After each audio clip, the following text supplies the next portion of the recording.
ప్రత్యేకమైన వందనాలు. మీకు మీ కుటుంబానికి క్షేమం కలుగును గాక. ఎలా ఉన్నారు? అందరూ బాగున్నారా అండి? తోడెవ్వరూ లేరని చింతిస్తున్నావా?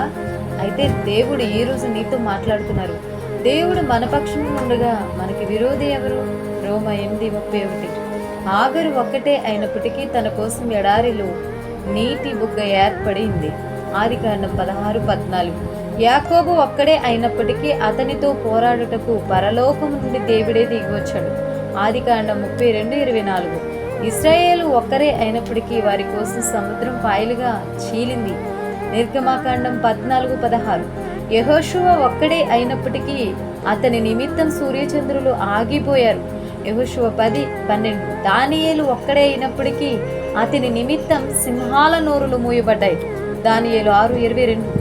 హిజ్కియా ఒక్కడే అయినప్పటికీ అతని నిమిత్తం కాలమే వెనక్కు వెళ్ళిపోయింది. 2 రాజులు 20:11. దావీదు ఒక్కడే అయినప్పటికీ అతని నిమిత్తం బలవంతుడైన గొల్యాతు ఓడిపోవలసి వచ్చింది. 1 సమూయేలు 17:50. లాజరు ఒక్కడే కానీ అతని నిమిత్తం మరణం ఓడిపోవలసి వచ్చింది. యోహాను 11:14. యోనా ఒక్కడే కానీ చేప అయినప్పటికీ అతని నిమిత్తం 3 రోజులు ఉపవాసం ఉండవలసి వచ్చింది. యోనా 1:17 రాయబడింది.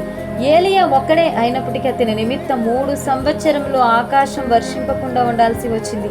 యాకోబు 5:17.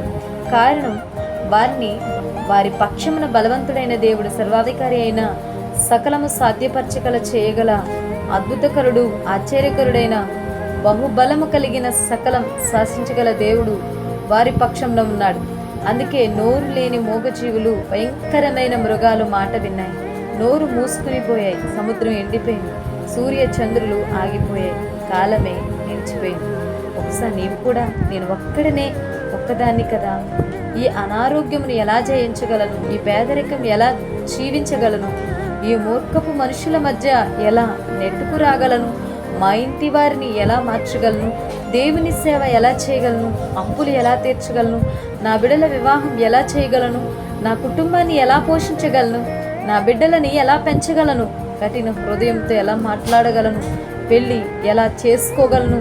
ఉద్యోగములో ఎలా పదోన్నతి సాధించగలను? అంటూ ఇలా అనేకమైన సమస్యల గురించి ఆలోచిస్తూ నిన్ను నువ్వు చూసుకుంటూ నీలో నీవు మదనపడుతూ, నీలో నీవు కృంగిపోతూ, నీలో నీవు వేదన పడుతూ, నిద్రలేని రాత్రులు గడుపుతూ సమస్యలిపోతున్నావేమో. వారందరూ కూడా ఒక్కరే. వారందరూ కూడా బలహీనులే. వాళ్ళందరూ కూడా అణచివేయబడిన వారే. వారందరూ కూడా ఒంటరిగా ఈ నా బాటలో నడిచిన వారే అయినప్పటికీ కూడా వారు సమస్యలను చూడలేదు, కానీ వారు సేవిస్తున్న దేవుని బలమును చూశారు, దేవుని శక్తిని చూశారు. బలవంతుడైన దేవుడు వారి పక్షం నుండి సమస్తం వారికి సాధ్యం పడేలా అన్నీ సాధ్యపరిచారు. ఓ విశ్వాసి, నీ కష్టాలు తీరుటకు, నీ బాధలు తీరుటకు, నీ కన్నీరు తుడవబడుటకు మరి నీవు కూడా ఇలా నిలబడగలవా?